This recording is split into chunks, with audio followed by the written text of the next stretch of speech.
네, 정용실의 뉴스 브런치. 오늘도 많은 분들이 유튜브, 콩앱 그리고 라디오로 들어오셨습니다. 들으시면서 의견 보내주시면 저희가 방송 중에 반영하겠습니다. 자, 첫 코너 뉴스픽으로 열어보죠. 신보라 국민의힘 전 의원 어서 오십시오. 네, 안녕하세요. 네, 조성실 정치하는 엄마들 전 대표 어서 오십시오. 네, 반갑습니다. 자, 오늘 첫 번째 뉴스는 지인 능욕이라고 불리는 능욕 범죄가 최근에 10대 청소년들에게 많이 퍼지고 있다고 그러는데 이게 무엇인지 어떤 범죄인지 이게 상황이 그러면 어느 정도 심각한 상황인지 지금까지 나온 보도된 사례 이런 것들을 통해서 좀 정리를 한번 해보죠. 신보라 의원께서 좀 정리해 주세요. 네. 타인의 개인정보를 일부러 온라인상에 퍼뜨리고 성적 괴롭힘을 유도하는 행위랄지 사진을 영상과 함께 합성해서 음란물을 제작하고 유포한다든지 이런 것들을 이제 능욕범죄라 하는데요. 이게 지인들 사이에서도 벌어지는 걸 지인 능욕 이라고 합니다.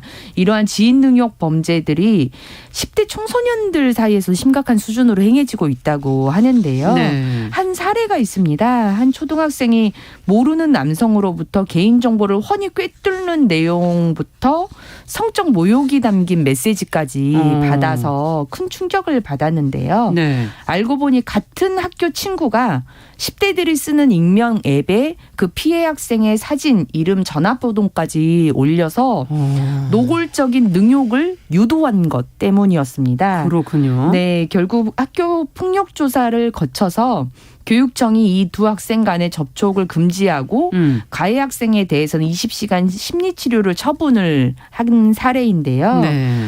이러한 지인 능욕 범죄는 온라인상의 신종 디지털 범죄의 유형이기도 합니다.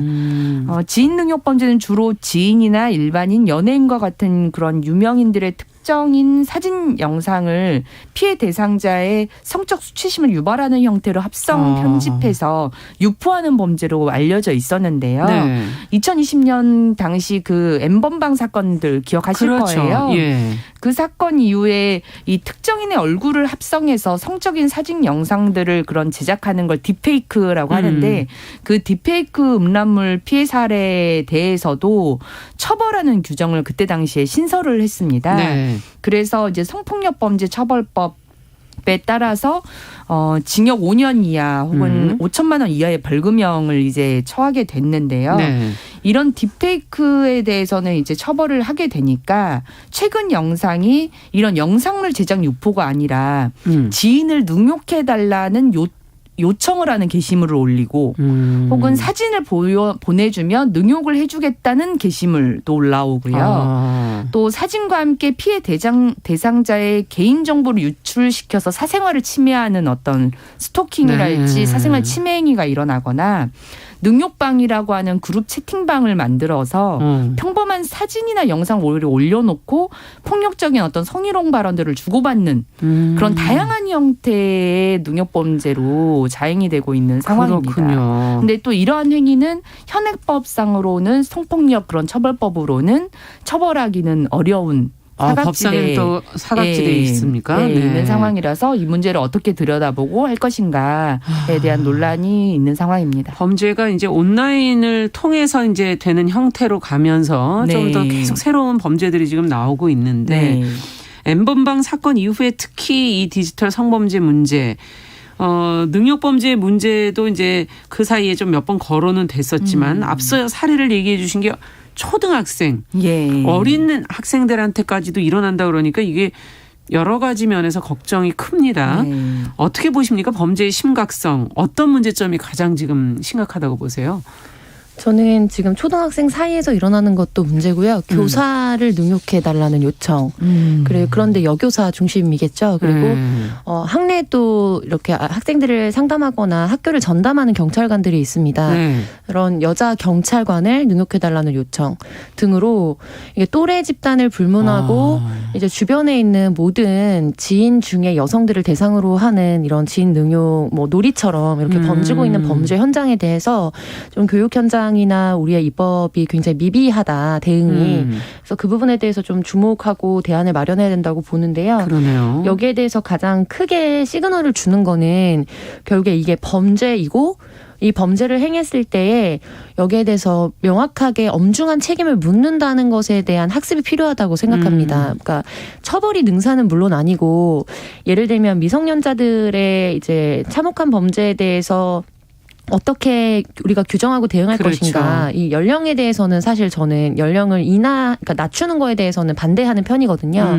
이제 다만 자기 나이에 맞게 현재의 법령 규정 하에서 우리가 양형 기준이라든지 이런 부분에 대해서 대폭 좀 상향된 조치로 법적 최고형을 뭔가 내린다든지 이런 방식으로 성인이든 청소년이든 할 것 없이 타인의 삶을 파괴하고 성적으로나 또 아니면 개인정보를 이용해서 그렇죠. 이렇게 폭력을 행하는 거에 대해서 대가가 따른다는 것을 보여줘야 한다.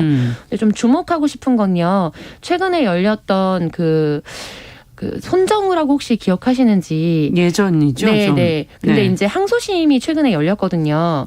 그래서 이제 온라인 사이트에 여러 가지 특히 아동 성착취물이나 이런 것들을 올려서 전 세계적으로 배포하고 미국에서 감금이 됐었죠. 네네. 그래서 네, 이제 구속이 국내로 다시 송환을 해서 처벌을 받았는데 이제 외국 같은 경우에서는 뭐 어차피 결국 자기의 생을 훨씬 뛰어넘는 몇백형 형이 나올 것이다라고 이제 뭐 여러 가지 추정을 했지만 국내로 들어와서 처벌을 받았을 때 굉장히 미비한 처벌에 불과할 그랬죠. 것이라는 우려가 컸습니다. 네. 그런데 최근 11일 열렸던 항소심에서 이제 1심과 비교해 양형 조건의 변화가 없다면서 4억 원 상당을 암호화폐 계정과 아버지 명의 계좌 등으로 세탁해서 현금화한 혐의가 있었는데요. 예. 도박을 했다든지. 그런데 이런 범죄 수익 은닉 혐의에 대해서 징역 2년, 네. 도박 혐의에 대해 벌금 500만 원 정도를 처벌받았습니다.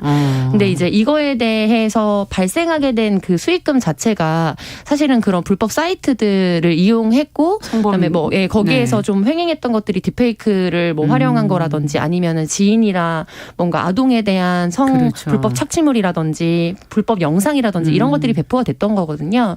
그런데 현장에서 이제 교사들이 어떤 프로그램들을 통해서 이제 이런 디지털 성범죄에 대한 위험이라던가 혹은 심각성을 가르치는 것도 굉장히 중요하고 필수적이라고 보지만 그 외에 뉴스나 내가 주변 사회를 둘러봤을 때 이러한 디지털 성착취를 유도하거나 자기가 직접 범하는 사람들에 대해서 어떠한 처벌이 이루어지는지를 보는 그렇죠. 것도 굉장히 중요하다고 봅니다. 근데 그 부분에서 우리 사회가 굉장히 미비한 대응을 하고 있다. 그래서 이런 것들을 고발하거나 감시하고 모니터링하는 것도 대체로 민간에서 하고 있거든요. 네. 이건 국가가 적극적으로 주도하고 나서야 하는 영역이라고 봅니다. 네, 특히 그 범죄에 대한 처벌을 어떻게 할 것이냐, 양형 기준 같은 걸 좀 더 높이면서 제대로 해야 된다라는 지적을 해주셨어요. 어떻게 보세요, 신보라 의원께서? 네, 이게 지인 능욕, 뭐 능욕 범죄 이게 청취자분들에게도 처음 듣는 말씀일 수도 있어요. 낯선 분들도 뭐 계실 네. 것 같아요. 실은 저한테도 조금 낯선 개념이긴 했거든요. 근데 이 범죄가 언론 기사를 좀 찾아봤더니 2016년에 이제 지인 능욕이라고 하는 단어로 첫 기사가 있더라고요. 거기서부터 이제 꾸준히 지적되어 온 범죄로 보이는데 지금 벌써 그러면 6년여가 흐른 거네요. 그 첫 기사가 예. 지인 사진을 음란 사진과 합성해주는 트위터 계정이 다수 있다는 그 주의를 당부하는 기사였어요. 그러니까 실은 그때 이후로부터 꾸준히 실은 이어져 온 증가해오고 거군요. 네. 또 그 양태가 굉장히 다양해진 이제 디지털 범죄인데 이게 디지털 성범죄 피해자 지원센터가 지원한 그런 지인 능욕 피해 건수가 2018년에는 177건이었고 네. 이게 계속 증가해서 2019년에는 417건으로 2배가 늘었다고 합니다. 근데 이게 디지털 성범죄 피해자 지원센터는 성폭력 그 이제 피해자 보호법에 근거해서 지원을 하는 그렇죠. 센터이기 때문에 지인 능욕과 관련한 건 실은 지금 이 보호법의 보호를 받지는 못해요. 예. 그러니까 이 건수도 성범죄에 따른 피해에 이것까지가 아마 추가되어 있어서 지인 능욕이 아마 추가되어 있어서 보호를 받은 사례이기 네. 때문에 지인 능욕으로만 보면 실은 더 많을 수 엄청난 있다. 건수가 더 네. 많을 것이다라고 보여지고요.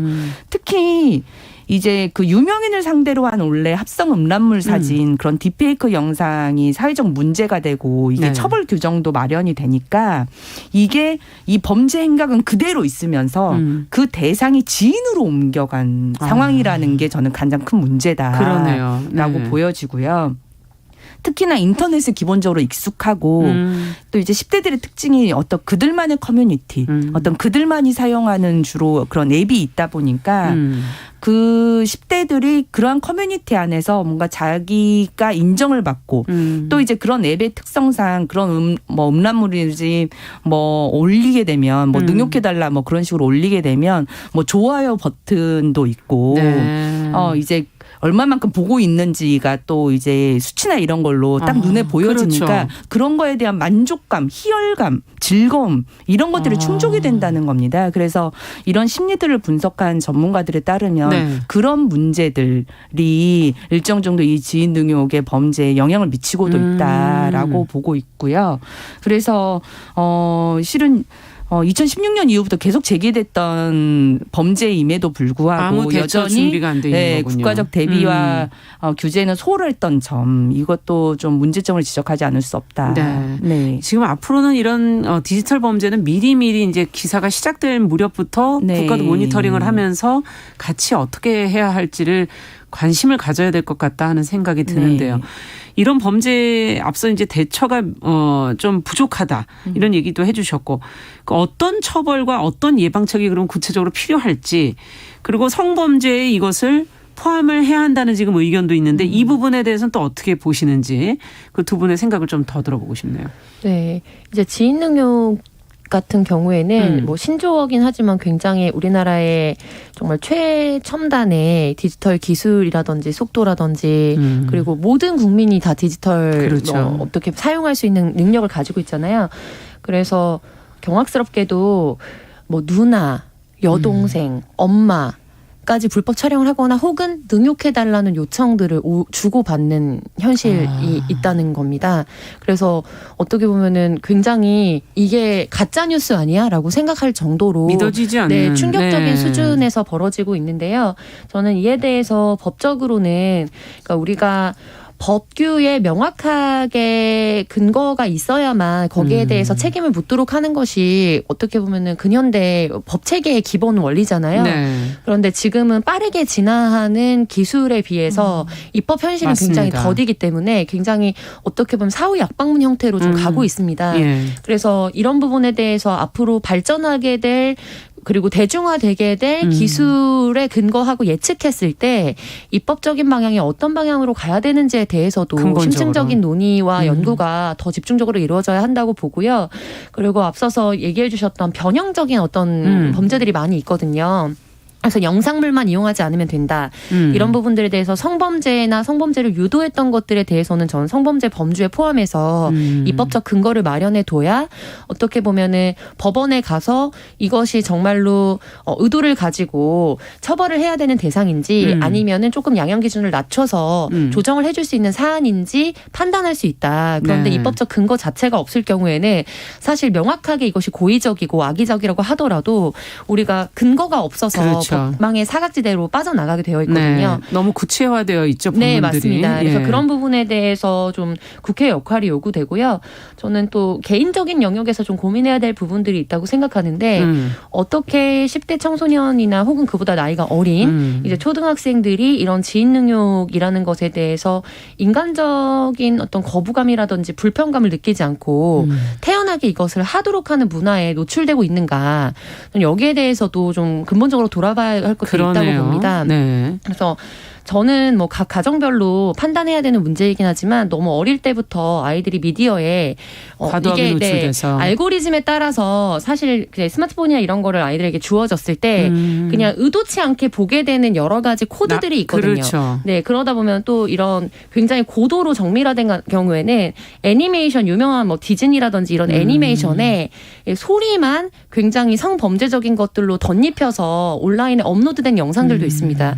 그런데 이제 예를 들면 양육자분들이나 혹은 이제 보호자들이 그런 거에 대해서 명확하게 보지 못하고 아이가 만화 영상을 보고 있다고 생각해서 좀 긴 시간 아이에게 이제 그런 모바일 기기를 사용하도록 하는 경우들이 있을 수도 있거든요. 그럼요. 네, 근데 그런 부분들에 대해서도 우리가 가정에서도 경각심을 가지고 이제 이런 관심을 모바일 가져야 기기를 되겠군요. 활용하는데 혹은 사용하는 데 있어서 어떤 기준을 가지고 봐야 하는지를 어릴 때부터 같이 가정 내에서 기준을 세우는 것도 어떻게 보면은 국가가 지금 나서서 해주지 못하는 영역에 대해서 내 아이를 지킬 수 있는 그러네요. 교육의 영역이라고 보고 학교 내에서도 미디어 리터러시 교육을 많이 하게 되는데 그 부분에 있어서 초등학교 저학년 때부터도 혹은 가능하다면 더 이른 시기부터 이 부분에 대해서 타인에게 범죄를 행하는 것에 대한 민감도와 감수성을 기르는 교육이 좀 더 활성화되어야 할 것으로 보입니다. 그러네요. 양쪽이 다 필요한 부분이네요. 신보라 의원께서는 어떻게 보십니까? 네, 실제 지금 2013년부터 2020년까지 선고된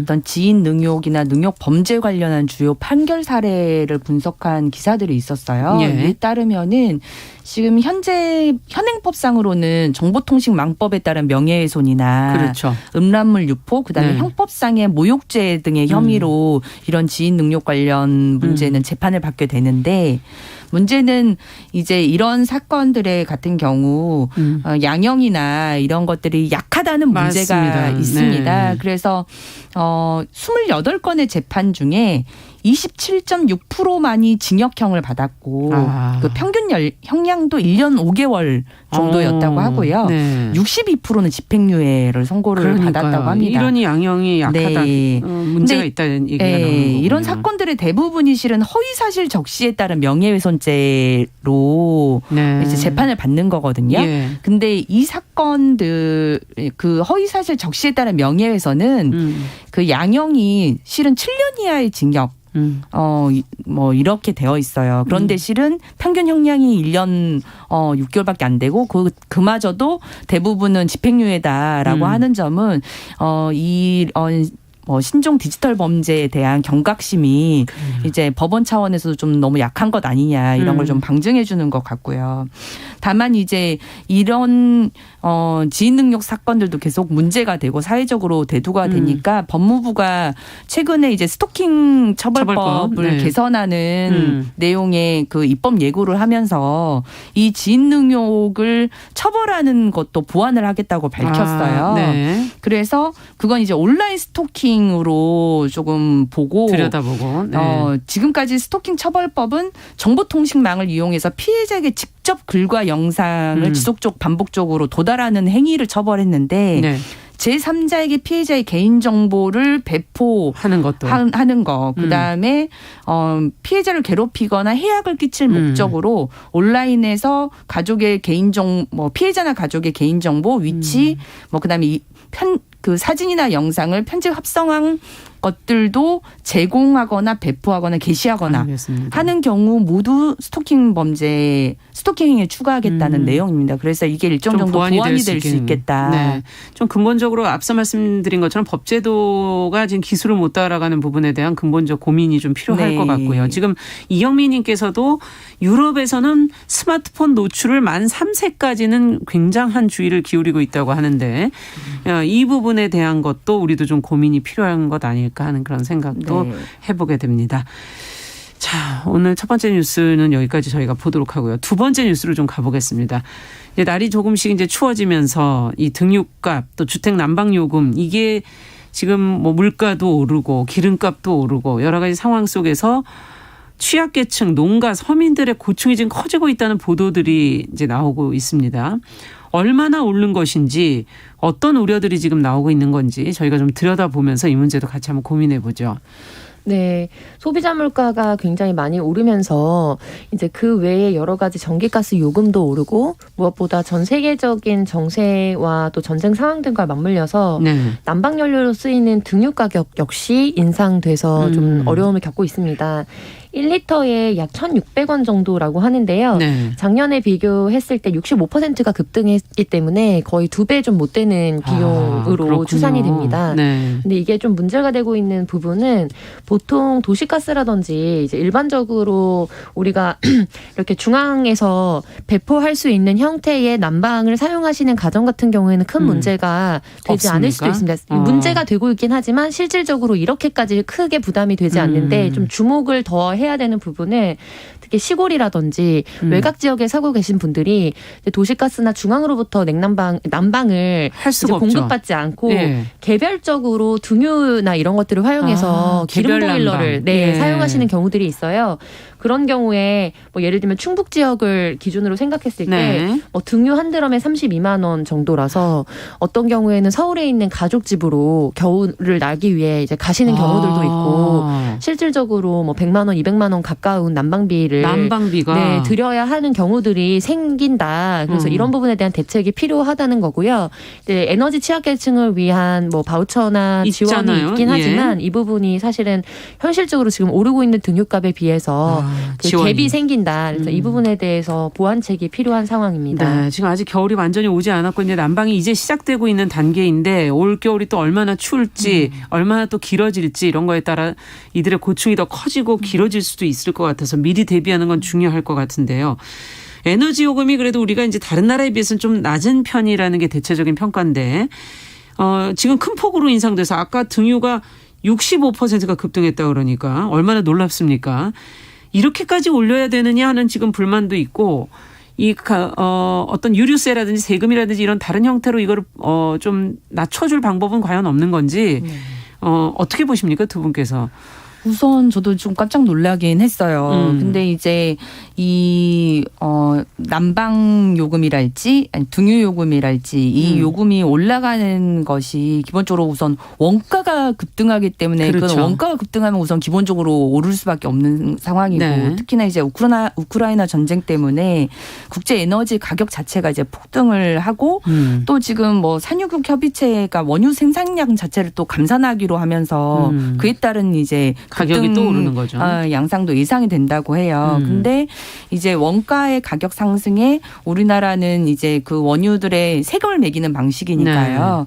그래서 지금 정부가 특히 이제 LNG 액화석유 가스에 대해서는 세금을 전혀 부과하지 않도록 지금 시행을 하고는 있는 상황입니다. 그래서 매달 1,400원의 가스 요금 인하 효과는 있다고 하는데 이제 문제는 등유예요. 문제는 등유인데 등유는 이제 개별 소비세를 부과하는 방식이라는데 개별 소비세. 그게 지금도 휘발유나 뭐 경유에 비해서는 뭐 리터당 60몇 원밖에 부과가 되고 있지를 원래 그러니까 영향이 맞습니다. 없군요. 별로 네, 그래서 이게. 그걸 인하폭을 줄인다 하더라도 그게 소비자에게 미칠 영향은 그렇게 크지가 않아서 그 효과가 좀 미미할 것이다라고 하는 게 있기 때문에 다른 대안들을 좀 강구할 필요성은 분명히 있다. 특히 말씀하신 것처럼 올해 기상청 예보가 올겨울이 좀 더 많이 추울 것으로 예상이 된다고 해요. 그렇기 때문에 여러 다른 대안들을 좀 강구해서 특히 취약계층에 대한 지원을 좀 강화해야 될 필요성이 있겠다라고 보여집니다. 그렇군요. 등유는 개별 소비세인데 이거 자체가 원래 부과되는 게 너무 적기 때문에 영향이 별로 없다.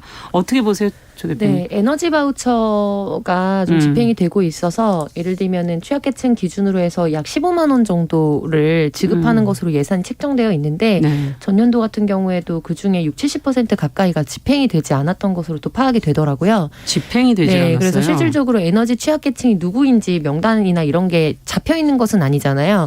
부양가족이 있거나 이랬을 때는 제외가 되기도 하고 그렇죠. 그래서 현장에서 실질적으로 에너지 바우처가 필요한 가정과 매치되는 부분도 좀 문제가 되고 있다고 합니다. 자, 요 얘기 조금 뒤에 저희가 좀 더 제대로 좀 더 해보도록 하죠. 11시 30분부터 지금 일부 지역에서는 해당 지역 방송 보내드리고요. 저희 뉴스 브런치는 뉴스픽 계속 이어가겠습니다.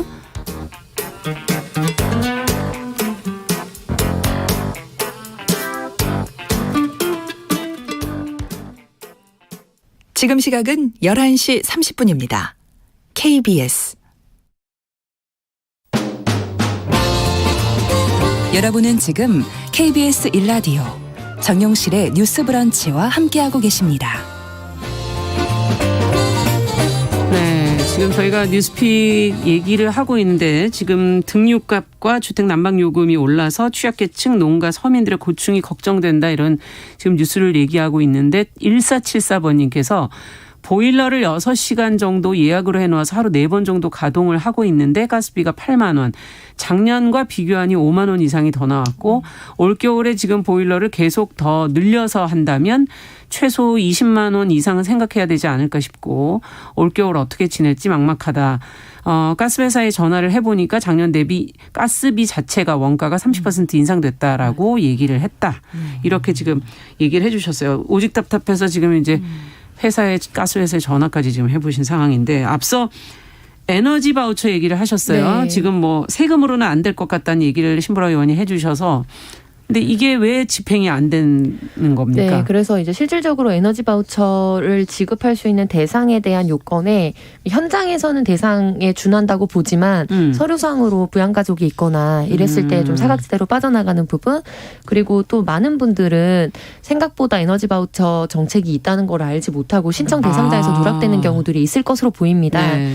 그래서 이제 예를 들면 뭐 서울시나 이런 쪽에서는 찾아가는 뭐 동주민센터 서비스라든지 네. 이런 적극적으로 이제 복지의 지원 대상자를 찾아 나서는 정책들을 많이 도입을 했었는데요. 예. 이런 방식으로 각 지역에서 특별히 지금 에너지 사각지대에 놓여 있는 소외 가정들을 찾아내고 이 부분에 대해서 적극적으로 지금 가지고 있고 책정되어 있는 에너지 바우처를 이렇게 매치시켜 줄 수 있는 좀 노력도 필요해 보이고요. 그러네요. 네, 그리고 지금 뭐 청취자분께서 문자 메시지 보내주신 것처럼 상대적으로 봤을 때 에너지 사각지대, 에너지 정말 소외계층에 있는 분들이 훨씬 예. 더 취약적인 상황에 놓여 있긴 하지만 대체적으로 전 세계적인 원유값이나 뭐 에너지값이 올랐기 때문에 이 부분에 대해서 이번 겨울을 나는 데 있어서 좀 어려움이 있을 것으로 보입니다. 네, 그래서 세계적으로 봤을 때 우리나라의 전기료 같은 경우에는 상대적으로 굉장히 낮은 편에 그렇죠. 속하거든요.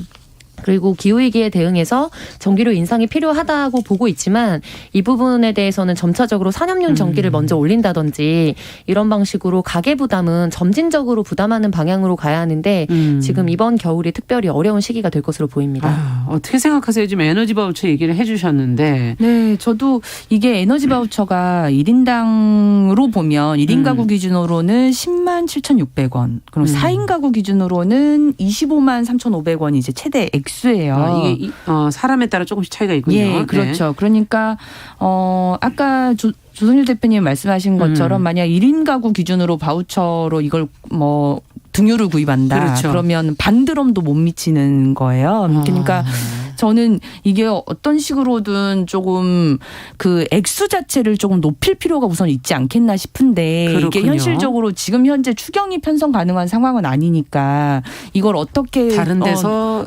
예산을 전용을 가져올 것인지. 한다거나 아니면 어쨌든 액수를 좀 높여서 지원할 수 있는 방안을 좀 구상하는 게 좀 정부 차원에서는 필요하지 않을까라는 생각이 들고요. 네. 그다음에 지금 말씀하신 것처럼 바우처 집행률이 72% 정도인데 네. 일부 지자체에서 요새 소액의 장기 체납자, 그러니까 과거에는 이제 체납자들을 징수하기 위해서 찾는 건데 예. 그게 아니라 소액의 장기 체납에는 이유가 있을 거다. 오히려 취약계층이기 때문에 네, 소액의 못 장기 체납. 내는 네. 상황이 있을 수 있기 때문에 그런 형태로 취약계층을 발굴하는 사업을 하고 있는 지자체가 있더라고요. 예. 이런 방안을 통해서 겨울철 난방비가 없어서 쩔쩔매는 취약계층들을 발굴해서 지원하는 노력이 된다면 집행률을 끌어올릴 수 있지 않을까라는 생각이 들고 그러네요. 정부 바우처 사업 외에 지자체가 자체적으로 취약계층 연료비를 지원하는 사업을 하고 있는 곳도 있습니다. 그러니까 이중으로도 받을 수 있다는 예, 얘기인가요? 맞습니다. 그래서 최근에 경북도하고 경주시가 유가 상승으로 어려움을 겪는 어업인들을 위해서 면세유 인상분에 대한 보조금을 지원을 하는 것으로 결정을 했다고 해요. 예. 이런 것처럼 도의와 시비를 새롭게 매칭을 해가지고 그 뭐 농사 짓는 그런 농가들한테도 지원하는 네. 방안도 수립한다면 좋을 것 같다는 생각이 듭니다. 네, 아무래도 지금 농가 얘기해 주시니까 네. 지금 비닐하우스 네, 등유를 쓰는 거 맞습니다. 아닌가요? 거기서? 네, 비닐하우스라든지 예. 아니면은 이제 반찬 가게나 이런 식당에서 또 기름을 사용하시는 경우들이 있고요. 저도 같은 포인트를 이제 말씀 마지막으로 드리려고 했는데 우리나라가 갖고 있는 강점 중에 하나는 지방자치가 많은 부분 활성화되어 있다는 건데 많은 정책 대안을 얘기할 때 이제 중앙으로만 많이 이야기가 쏠리거든요. 그런데 이렇게 당장 코앞에 둔 문제에 있어서 가장 대응을 발빠르게 할 수 있는 데는 저는 기초지자체라고 보고요. 그래서 기초지자체 시의원분들과 또 시장 군수 분들의 역할이 굉장히 지금 필요하고 시급하다. 시군구 의원들이 강력하게 요구하고 또 예를 들면 기초지자체 단체 장의 의지가 있다면 그렇죠. 전용할 수 있는 여러 가지 방법들을 찾을 수 있거든요. 그래서 그 부분에 있어서 정말로 에너지를 쓰지 못해서 고통받는 서민이나 취약계층이 생기지 않도록 하는 노력이 시급한 상황입니다. 네, 앞서 에너지 바우처 액수를 좀 책정된 액수 좀 올려봐라. 또 그리고 장기 체납자 소액의 장기 체납자들을 통해서 이유를 밝히다 보면 정말 사각지대 놓인 사람 발굴할 수 있지 않겠느냐 이런 얘기해 주셨는데 또 다른 대안이 끝으로 더 있을까요? 아니요, 저도 그 대안이 가장 좀 음. 현실적으로 왜냐하면 지금은 그 내년도 예산을 그렇죠. 수립하고 결정하는 단계여서 현재 상태에서 지금 당장 이번 달부터 한 내년 2월까지 날 수 있는 그렇죠. 그걸 지원하려면 예산을 빠르게 수립해서 집행할 수 있는 방안을 찾는 게 급선무이기 때문에 기초지자체 단위에서 특히 농가나 어민들이 있는 가구에 네. 지원할 수 있는 방안을 강구하는 것들을 강력하게 추천합니다. 네. 자, 뉴스픽 조성실 정치하는 엄마를 전 대표 신보라 국민의힘 전 의원 두 분과 함께 이야기 나눠봤습니다. 오늘 말씀 잘 들었습니다. 네, 감사합니다. 감사합니다. 남성의 입장에서 여성의 입장을 이해하는, 그래서 사실 이 역지사지의 태도가 한국 사회로 지금 필요한 것이 아닌가. 그 어떤 사람들은 삼루에서 태어났으면서 자신이